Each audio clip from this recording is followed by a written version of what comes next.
Hey friends, it's another windy day, but I hope you can hear me all the way from the Fortress of Louisbourg. Today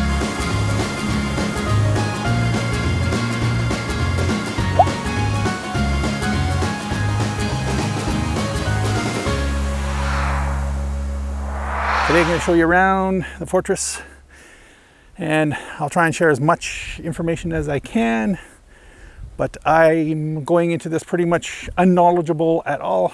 I know there's a French and British thing going on somewhere, and that most of this I think was rebuilt in the 60s based on the original fortress, but you know, the British came and demolished it a way back, so I don't think there was a whole lot left to go from. But anyways, let's walk around, I'll show you around, and we'll see what we find. Okay, talk to you all along the way.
French or English? English. Good. I'm not good, but so you have two cameras, you're going to be looking for shots. Oh yeah. A lot of people climb into the canyon bridges to take shots. Okay. Just don't do that, it's a long way down. Okay. And slippery. Don't climb on top of the walls. Top of the walls are grass. And don't feed the animals, I know you won't. So. Alright. I didn't bring any monkeys. Keep that in mind. Okay. Thank you.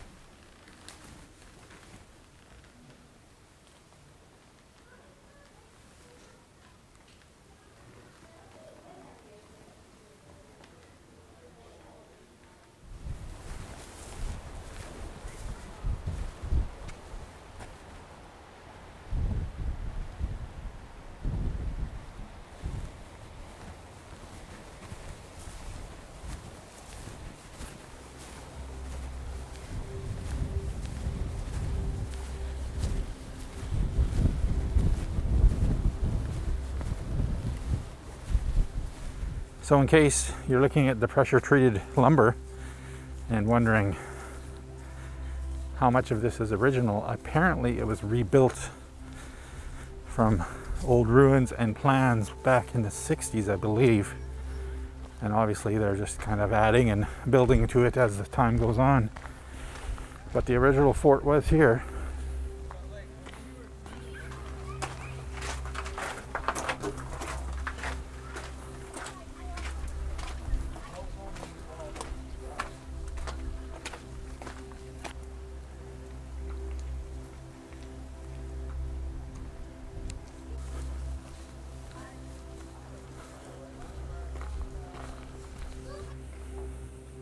Some of these rooms are pretty dark, so I'll do my best. I'm going to be taking my ND filter on and off and adjusting my exposure quite a bit today.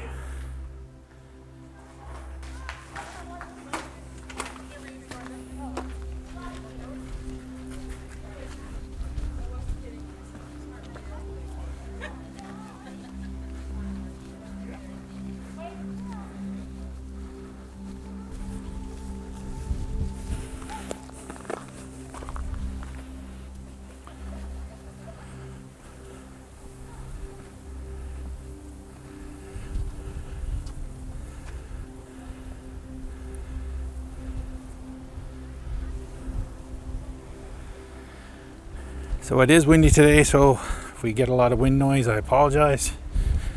I'll do the best I can to keep it to a minimum.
I believe that's the King's Garrison up there. And the rest of the fortress reaches out this way towards the sea.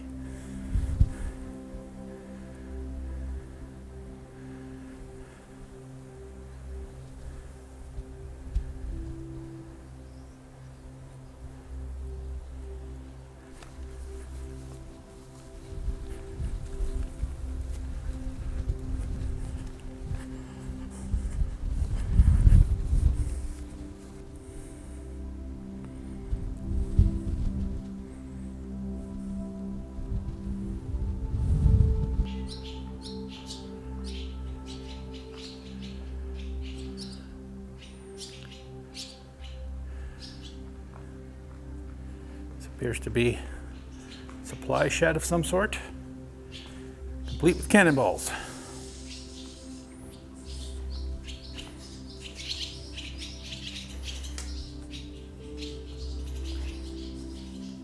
And bird poop. Apparently this is filled with the barn swallows coming in and out. You may see a couple up here. But yeah.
This is the soldier square. Those are $3 each for the little ones. We got big loaves for $5 in the other two. So we're out of them over here.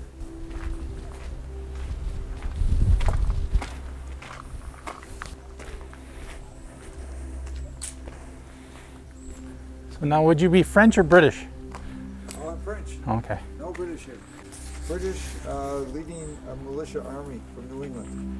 Okay. So those New England colonials wouldn't have had any uniform to speak of. They were all volunteers. But the French wore these uniforms. They're Navy uniforms, colonial Navy troops. Okay. So they were sent to defend the colonies at this time. So that's why you see me in blue with the anchor on the cartridge case. Okay. Red-clad soldiers are cannoneers Okay. or musicians. The difference is that the cannoneers have a silver braid on their hat and silver buttons. And that's to distinguish them because of their I guess considered somewhat of an elite. They're picked from among the best soldiers. They have literacy skills and so-called and mathematical skills. So Cool. that's the difference. That's why you see red-coated soldiers here. Okay. The musicians have the king's livery, so a special braid. But they were also obviously French. Yes. Okay. Oh, yeah. Yeah. I mean, there were a couple of there were some English-speaking soldiers among them, mostly Scottish, Okay. and a couple of Irish who served with the French.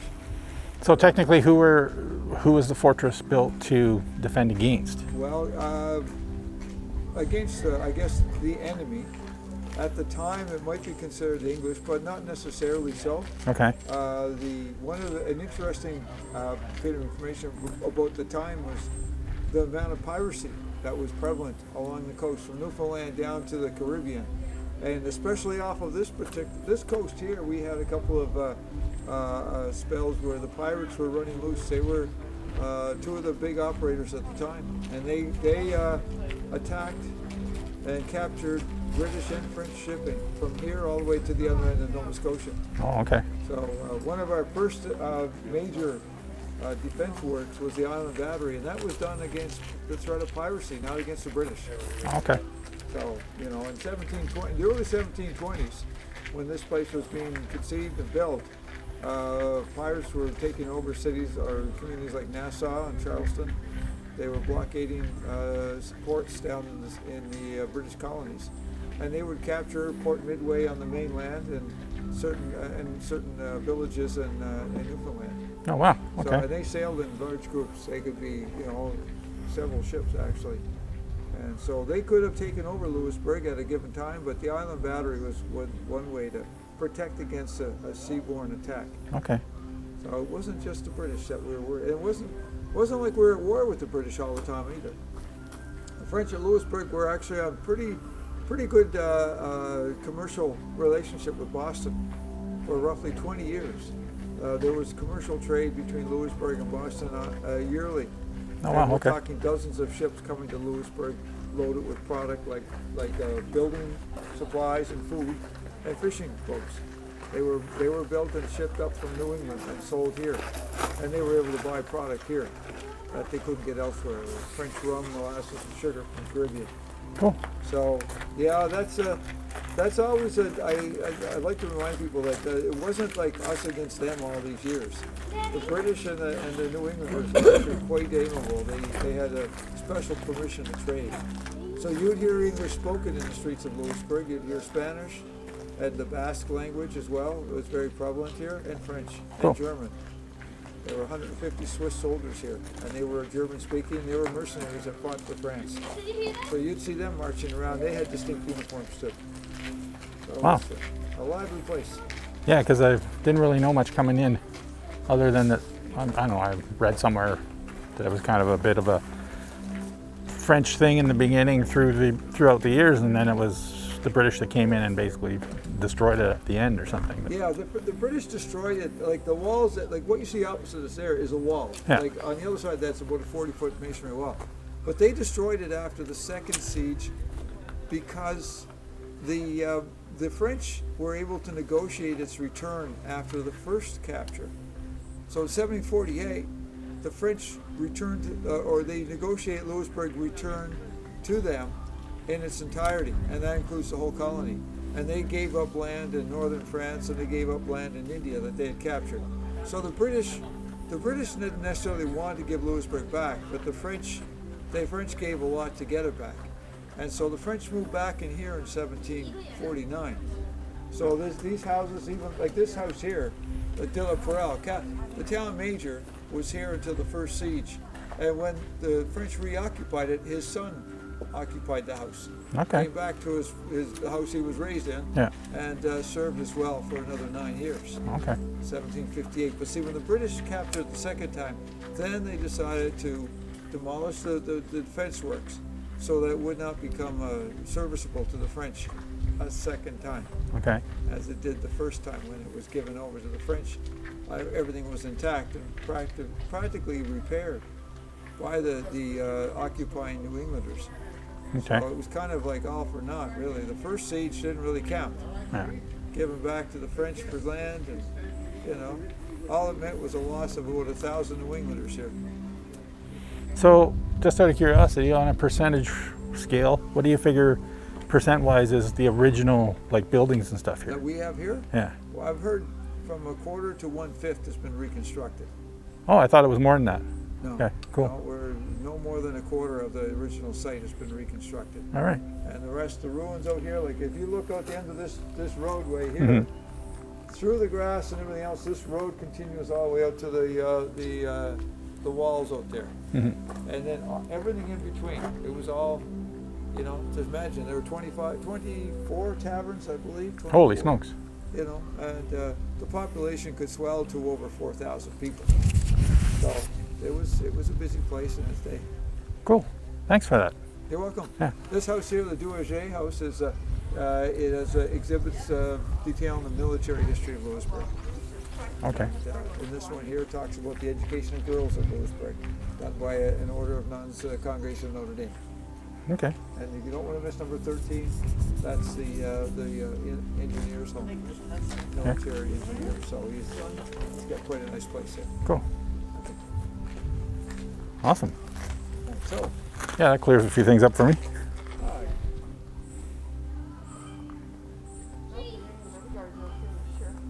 No. Yeah.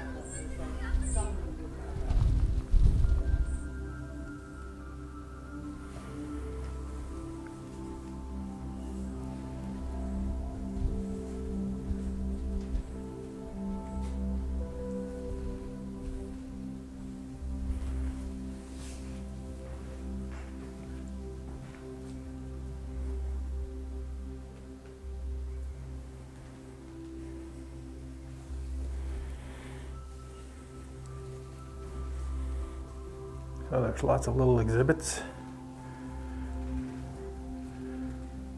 Things of note to stop and take into your head. Oh, cool. Okay. Now we're talking. Check that out.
This is the engineer's kitchen. Ah, So, hence why the fancy gadget up top here. yes, do you know what it is? Looks like something to rotisserie. It is. It's not, we call it a spit jack, but it is the same thing as a rotisserie. Cool. And how it works, I'm gonna make a little bit of noise. No, that's all right.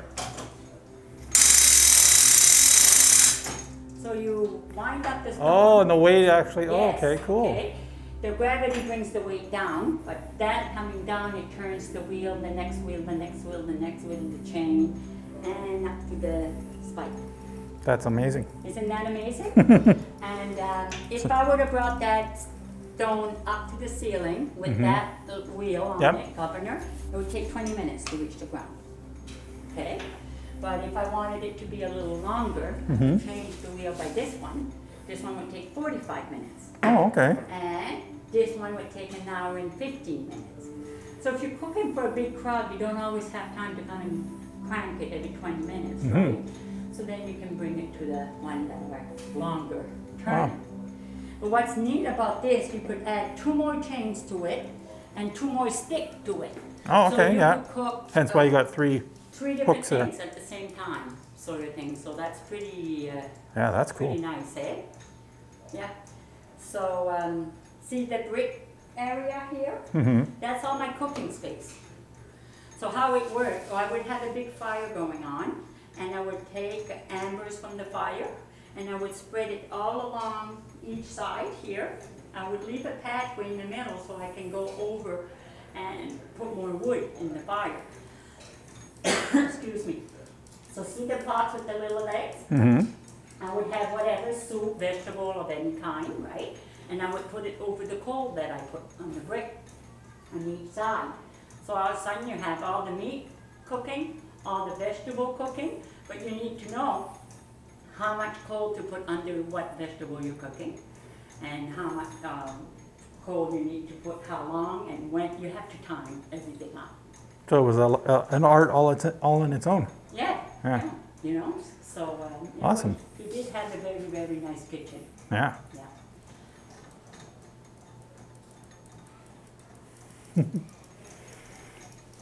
The funny things we come up with, huh?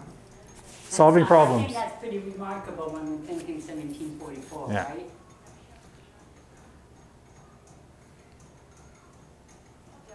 Yeah, that's very cool. Yeah. Well, thank you. You're welcome. Enjoy the rest of your tour. Thank you. How are you? I'm good, thanks. How are you? I'm doing rather wonderful. Where are you from? Alberta, but here visiting people that live here. Alberta. Where's Alberta? west of Quebec. Not far.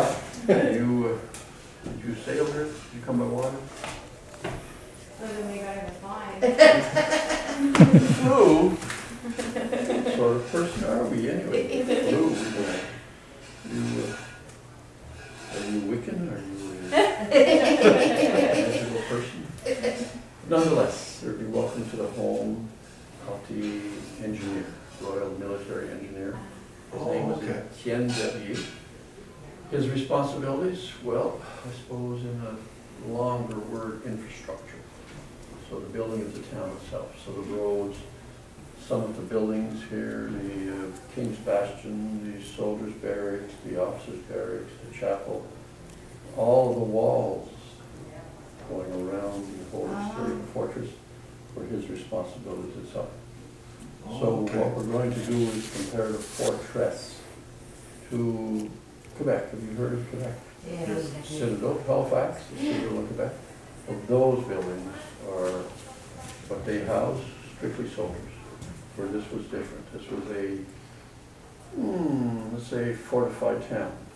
Men, women, children, cats, dogs, garrisoned with a military presence in the center of the town, but totally surrounded with a stone wall on the outside of it itself. But a huge project itself. Yeah. He wasn't the only one. There would have been sub-engineers, the craftspeople, that engineering side of it itself. And as far as laborers, most of them, they could never get enough laborers. Most of them would have been the soldiers themselves. Soldiers come over here, certainly here to protect France if people are interested. But the underlying reason that they're here is as a cheap labor force. Okay? So a soldier here, his work day is a 24-hour day, which sounds longish, you know. But it's not difficult work. You report to your guardhouse at 4 o'clock in the afternoon, and you're posted. And you do a post, and you're relieved off your post, and you do a post, and you're relieved off your post. The soldiers themselves, the guardhouses, actually had beds in them. You could rest. You weren't supposed to sleep, but you could rest. And so your whole 24 hours is done like that. Tours around, you know, the building, make sure doors are locked, just like they do today. And then you're off for 48 hours, and then those 48 hours you can actually look for work on the fortifications. And if you were lucky enough to have a trade, blacksmith, carpenter, stonecutter, mason, glazier, you could negotiate for the amount of money you want for your day's pay. Now, when I say that, you know, we're going to say that maybe in certain circumstances, the job, you know, they have to finish this job itself. And so if they need extra people there, then you say, well, you know, maybe I can get a little more money. So this is the way it works.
Hello. How you doing?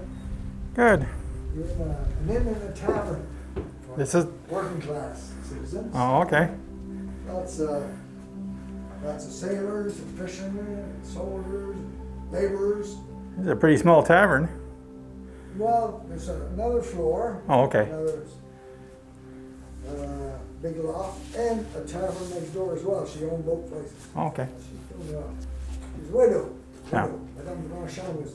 Plus, it's prime real estate, Yeah. right close to the main gate. Selling a lot of rum. Yeah. Rum's the. Hello, Dave. Oh, you're good? I'm good. Very cool. Yeah. So now, are most of these artifacts and stuff, like, are they original or? Some are reproductions. Yeah.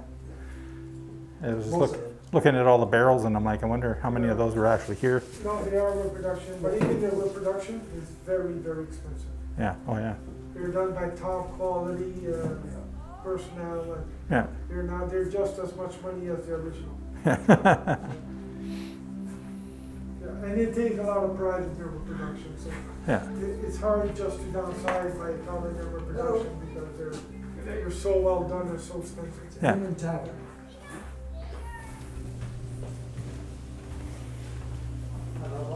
Hello.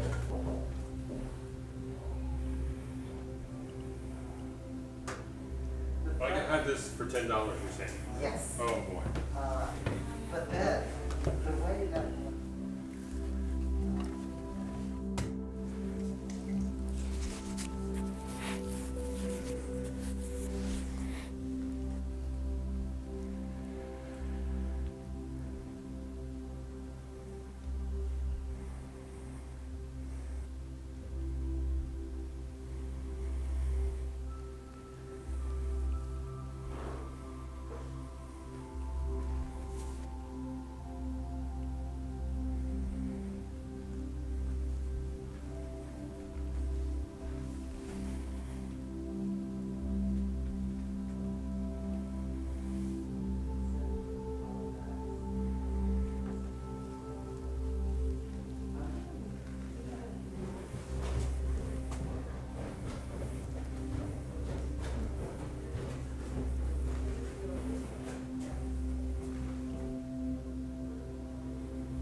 Upstairs with the bedrooms, because part of this is also contained, and a wall of finesse. This is an official residence. This means that the building itself belongs to the King of France.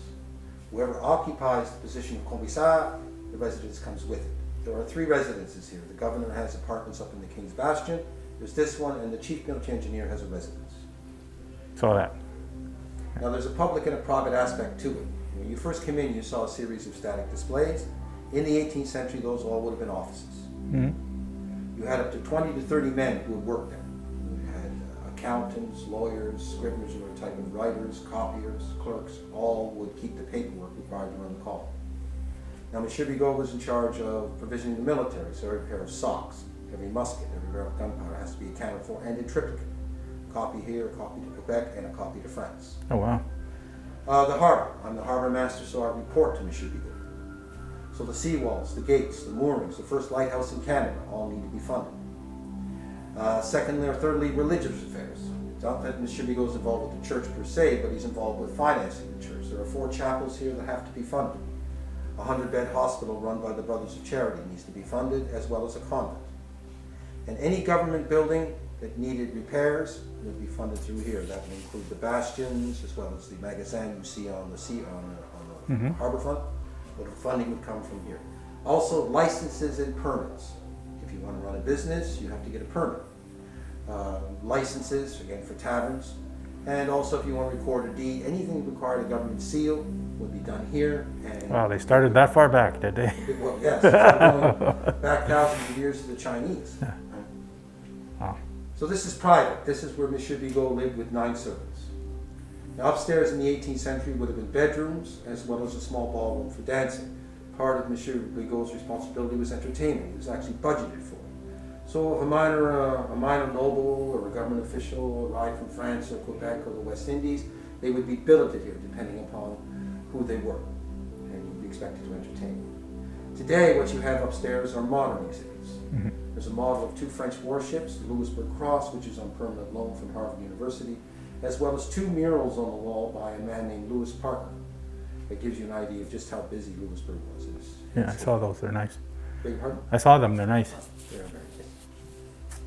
Very cool. Oh, you're quite welcome. Yeah. Also, if you get hungry along the way, there's 2 taverns where you can actually get something to eat. The one around the corner had a special of pulled pork and wedge fries. So yeah, if you get hungry, they do have places to eat here.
Bonjour.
How's it going? So this here's the soldiers' barracks. 3 would be assigned per bed. Only 2 would sleep in it per night because of how the shifts would have worked. So in this room here, would have been around 24 men assigned to it. So you would eat here, you would use the bathroom here, you pretty much do everything you would do in your regular home here. So the only difference would be that you're sharing it with 23 other men. So in this whole side of the building here, would have been around 600 plus soldiers. And fun fact, those crutches right here, those were very common for soldiers to use. Because if you, say you got injured or you had a disease that affected your walking or even your hands or arms, if you went to the doctor, if they couldn't fix it, they would amputate it.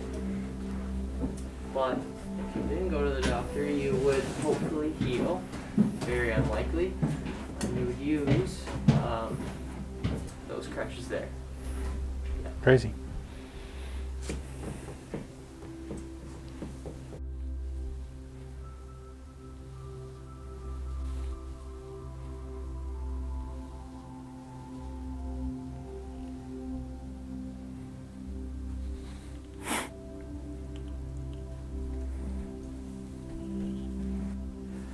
So yeah, prior to the 1960s, there wasn't much here.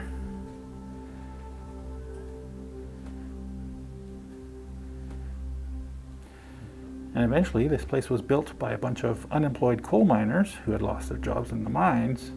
Retrained in carpeting, masonry, and other trades, these former miners formed the nucleus of the reconstruction project. So that's pretty cool.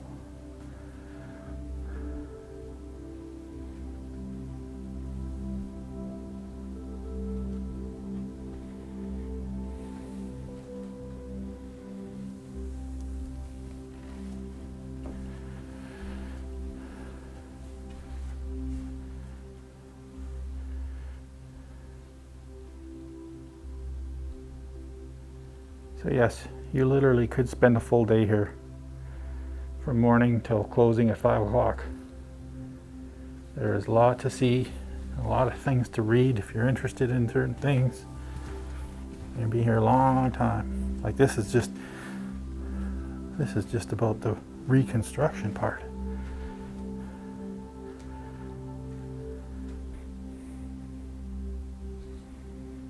Pretty cool project, I must say. I'm impressed.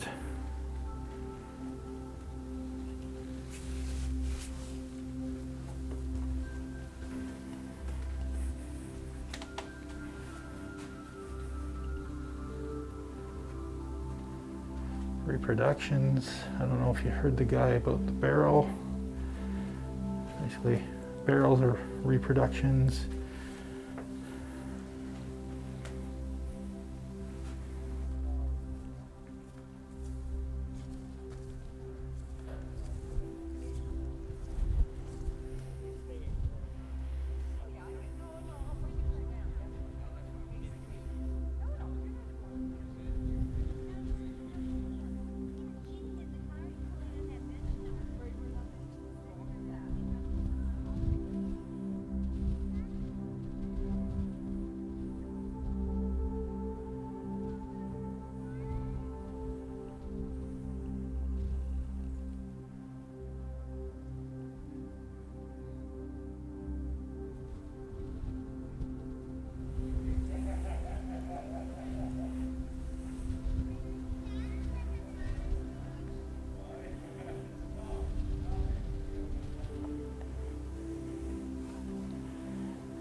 All the men residing on this side of the road. Oh, okay. Perfect. Thank you. You're welcome.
Ah, the poor lackey's room.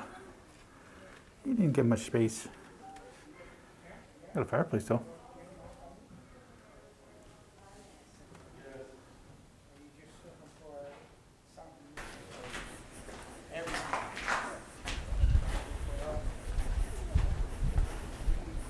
Justin, you're everywhere.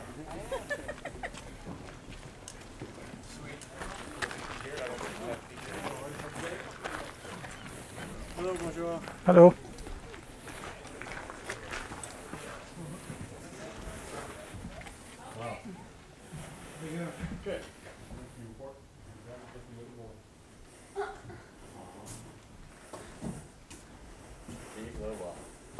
Emphasis on whittle.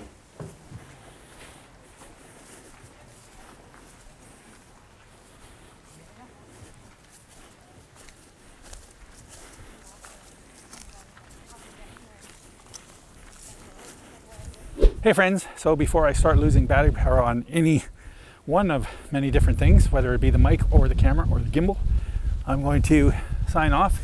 I'm pretty much done this tour. As far as I'm concerned, it's amazing. There's a lot here to take in, and if you are in the area, you're going to want to dedicate a day to come here and just hang out, especially if you're interested in this kind of historic stuff. There's a lot of reading, there's a lot of exhibits inside the buildings, there's little taverns where you can sit and have some lunch and just enjoy the area and the view. This is a really cool spot. I'm glad I came here today, and it was really informative. I learned a lot more than I learned just thumbing through Wikipedia. So yeah, if you're ever in the Sydney area or Louisbourg, be sure to check out the Louisbourg Fortress here on the coast of Nova Scotia. So that's my video. Hope you liked it. If you're looking for more Nova Scotia stuff, make sure you click the subscribe button, and you know what to do with the bells and icons and like buttons. And if you want to leave a comment or a question, please do. I will talk to you soon. See you all later. Bye. Hey friends, so I'm going to throw in a quick little tidbit of the Louisbourg Lighthouse in here. I was originally going to fly the drone, but this area here is protected as well as the fortress itself. There's a no-fly zone for the drone, so there'll be no drone flights today, as much as I really want to.